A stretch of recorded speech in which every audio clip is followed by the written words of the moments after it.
بسم اللہ الرحمن الرحیم۔ السلام علیکم ورحمۃ اللہ وبرکاتہ۔ دوستو، اسلام نے ایک طرف انسان کو روحانیت عطا کی، اس کے اخلاق کو سنوارا، وہی اس نے سماج کو صحت کی حفاظت کے کچھ اصول سکھلائے، انسانوں کو رہن سہن، اٹھنے بیٹھنے، پاکی صفائی کا سلیقہ بھی سکھلایا۔ فطری طور پر انسان صفائی ستھرائی، طہارت اور پاکیزگی اور خوبصورتی کو پسند کرتا ہے، اور اسلام ایک دین فطرت ہے جس نے انسانی فطرت کا کافی لحاظ رکھا ہے۔ اسی وجہ سے اللہ تعالیٰ نے صاف ستھرا رہنے والے افراد سے اپنی محبت کا اظہار فرمایا۔ چنانچہ ارشاد باری تعالیٰ ہے، ان اللہ یحب التوابین ویحب المتطہرین، یعنی کہ بے شک اللہ تعالیٰ توبہ کرنے والے کو اور بہت زیادہ پاک صاف رہنے والوں کو پسند فرماتا ہے۔ مذہب اسلام نے صفائی ستھرائی کے معاملے کو یہیں تک محدود نہیں رکھا، بلکہ ایمان اور عقیدے کے بندھن کے ساتھ اس معاملے کو جوڑ دیا ہے۔ چنانچہ نبی اکرم صلی اللہ علیہ وسلم کا ارشاد گرامی ہے، الطہور شطر الایمان، طہارت، پاکیزگی، صفائی ستھرائی نصف ایمان ہے، آدھا ایمان ہے۔ طہارت، پاکیزگی اور صفائی ستھرائی کی اسی اہمیت کے پیش نظر شریعت اسلامیہ نے مختلف احکام نافذ کیے ہیں اور اپنے ماننے والوں کو مختلف حالات میں اس کو اپنانے کا حکم بھی فرمایا ہے۔ طہارت، پاکیزگی اور صفائی ستھرائی کا ایک پہلو جسم کی صفائی ستھرائی ہے۔ اسلام نے مختلف موقعوں پر اپنے ماننے والوں کو غسل کرنے کا حکم دیا ہے، جن میں سے بعض مرتبہ تو غسل کرنا واجب ہے، بعض مرتبہ مستحب اور سنت، جیسے ہم بستری کرنے کے بعد میاں بیوی کا غسل کرنا، احتلام کی وجہ سے غسل کرنا، حیض اور نفاس کے خون بند ہونے پر غسل کرنا، یہ واجب ہے۔ چنانچہ غسل جنابت کے تعلق سے اللہ تعالیٰ نے فرمایا، وَإِن كُنتُمْ جُنُبًا فَاطَّهِّرُوا، اور اگر تم جنابت کی حالت میں ہو تو طہارت حاصل کر لیا کرو۔ اسلام نے پاکی اور صفائی کا اتنا خیال رکھا کہ شوہر کو حالت حیض میں بیوی کے ساتھ ہم بستری سے منع کر دیا، اور حیض کا خون بند ہونے پر عورت کو غسل کرنے کا تاکیدی حکم فرمایا۔ اسی طرح شریعت اسلامیہ نے جمعہ اور عیدین وغیرہ کے موقع کے اوپر غسل کو مستحب اور سنت قرار دیا ہے۔ اسلام نے متعدد مواقع پر بطور خاص نماز کے وقت وضو کرنے کا حکم دیا۔ چنانچہ نبی اکرم صلی اللہ علیہ وسلم نے فرمایا کہ اللہ تعالیٰ تم میں سے کسی ایسے شخص کی نماز قبول نہیں کرتا جو بے وضو ہو جائے یہاں تک کہ وہ وضو کر لے۔ انسان کی پاکی اور صفائی کے لیے شریعت اسلامیہ نے وضو کرنے کا حکم دیا ہے، جن میں انسانی جسم کے اہم اعضاء جیسے ہاتھ، چہرے اور پیر وغیرہ دھوئے جاتے ہیں، جس سے نہ صرف انسان کے گناہ جھڑتے ہیں بلکہ اس کے جسم کی بھی صفائی ہو جاتی ہے۔ یہی وجہ ہے کہ اسلام نے سونے سے پہلے بھی وضو کرنے کا حکم دیا ہے، تاکہ انسان گندگیوں سے پاک صاف ہو جائے اور سکون کی نیند سو سکے۔ نبی اکرم صلی اللہ علیہ وسلم کا ارشاد ہے، جب تم اپنے بستر پر سونے کے لیے آؤ تو اس طرح وضو کر لو جس طرح تم نماز کے لیے وضو کرتے ہو، پھر داہنی کروٹ پر لیٹ جاؤ۔ اسی طرح دوستو آپ یہ بھی دیکھیے کہ اسلام نے انسان کی صحت کی حفاظت کے لیے اپنے ماننے والوں کو ختنہ کرنے کا بھی حکم دیا ہے۔ یہی وجہ ہے کہ دیگر مذہب اور دھرم کے پالنے والے بھی اس دور میں اپنی صحت کی حفاظت کے لیے ختنہ کرواتے ہیں۔ نبی اکرم صلی اللہ علیہ وسلم کا ارشاد ہے، 5 چیزیں فطرت میں سے ہیں: ختنہ کرنا، زیر ناف کے بال مونڈنا، بغل کے بال اکھیرنا، ناخن تراشنا اور مونچھ چھوٹی کرانا۔ اسی طرح یہ بھی دیکھیے کہ بدن کی صفائی ستھرائی میں ناخنوں کو تراشنا بھی شامل ہے، جس کو سنت قرار دیا گیا۔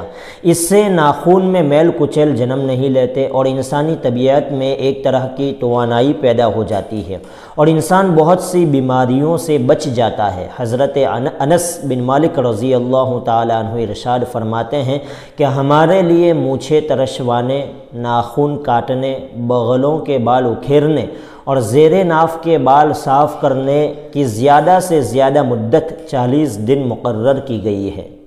اسی طرح سر اور ماتھے کی صفائی ہے، بالوں میں تیل لگانا اور انہیں سنوارنا مستحب ہے، کیونکہ حضرت ابو ہریرہ رضی اللہ تعالیٰ عنہ کی حدیث ہے، نبی اکرم صلی اللہ علیہ وسلم نے ارشاد فرمایا، جس نے بال رکھے ہوئے ہیں وہ بالوں کی تکریم کرے، عزت کرے۔ حدیث کے الفاظ وہ بالوں کی تکریم کرے کا مطلب یہ ہے کہ انہیں دھو کر تیل لگائے اور کنگھی کر کے صاف ستھرا اور خوشنما اور خوبصورت رکھے، بالوں کو بکھرا ہوا مت رکھے، کیونکہ صفائی ستھرائی اور خوبصورتی تو مطلوب امر ہے، تاہم بالوں کی دیکھ بھال اور بناؤ سنگار میں مبالغہ قابل مذمت ہے۔ صفائی ستھرائی کا ایک پہلو لباس اور پوشاک کی صفائی ستھرائی بھی ہے۔ اسلام نے لباس اور پوشاک کی صفائی ستھرائی کا بھی حکم دیا ہے، چنانچہ اللہ تعالیٰ نے خود نبی اکرم صلی اللہ علیہ وسلم کو حکم فرمایا قرآن مجید میں، وَثِيَابَكَ فَطَهِّرْ، اور تم اپنے کپڑوں کو پاک اور صاف رکھو۔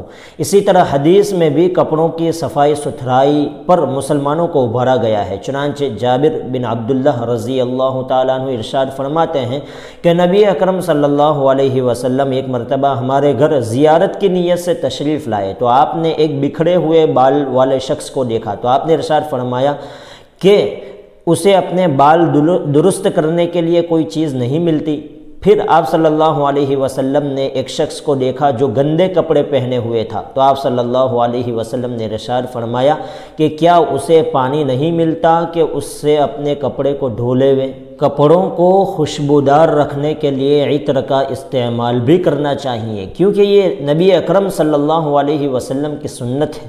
آپ صلی اللہ علیہ وسلم نے ارشاد فرمایا، دنیا کی چیزوں میں سے عورتیں اور خوشبو میرے لیے محبوب بنا دی گئی ہے اور میری آنکھوں کی ٹھنڈک نماز میں ہے۔ اسی طرح برتنوں کو ڈھانپنے اور انہیں صاف ستھرا رکھنے اور کتے کے منہ ڈالنے پر 7 مرتبہ دھونے کے اوپر زور دیا ہے۔ نبی اکرم صلی اللہ علیہ وسلم کا ارشاد گرامی ہے کہ برتنوں کو ڈھانپ دو اور مشکیزے کا منہ باندھ دو۔ نیز نبی اکرم صلی اللہ علیہ وسلم کا یہ بھی ارشاد ہے کہ جب کتا تم میں سے کسی کے برتن میں منہ ڈال دے تو وہ اسے 7 مرتبہ دھوئے اور پہلی مرتبہ مٹی سے دھوئے۔